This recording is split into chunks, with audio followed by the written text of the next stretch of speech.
महाराष्ट्रात बक्षीसपत्र gift did बाबत सविस्तर व सोप्या शब्दात माहिती देतो। 1. बक्षीसपत्र म्हणजे काय? बक्षीसपत्र म्हणजे स्वेच्छेने कोणताही मोबदला पैसे न घेता मालमत्ता दुसऱ्याच्या नावावर देणे। हे ट्रान्सफर ऑफ प्रॉपर्टी ऍक्ट 1882 कलम 122 ते 129 अंतर्गत येते। 2. बक्षीसपत्रासाठी कायदेशीर अटी नोंदणी अनिवार्य। स्थावर मालमत्ता जमीन घर प्लॉट साठी नोंदणीकृत बक्षीसपत्र आवश्यक। रजिस्ट्रेशन ऍक्ट 1908 कलम 17 नोंदणी नसेल तर बक्षीस अवैध ठरते।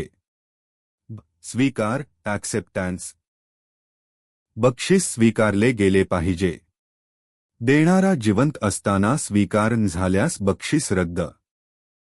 देणारा सक्षम असावा। वय 18 शुद्धीत असावा। दबाव फसवणूक नसावी। 3. कोण बक्षीस देऊ शकतो? स्वतःची मालमत्ता सेल्फ ॲक्वायर्ड वडील आई पती पत्नी कोणालाही बक्षीस देऊ शकतात। वडिलोपार्जित मालमत्ता ॲन्सेस्ट्रल प्रॉपर्टी सर्व सहहिस्सेदारांची संमती आवश्यक। एकटा वडील संपूर्ण वडिलोपार्जित मालमत्ता मुलाला बक्षीस देऊ शकत नाही।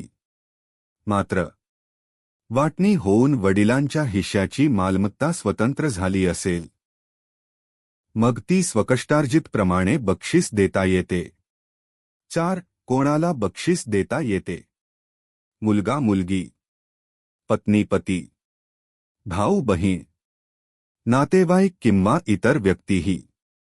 5. स्टॅम्प ड्युटी व नोंदणी शुल्क महाराष्ट्र जवळच्या नात्यात पती पत्नी आईवडील मुले भाऊ बहीण स्टॅम्प ड्युटी नोंदणी शुल्क इतर व्यक्ती बाजारभावावर 5% स्टॅम्प ड्युटी नोंदणी शुल्क वेगळे। 6. बक्षीसपत्र रद्द करता येते का? रद्द करता येते। फसवणूक दबाव खोटी माहिती देणारा शुद्धीत नसल्याचे सिद्ध झाल्यास बक्षीस अटीवर दिलेले असेल व अट मोडली गेली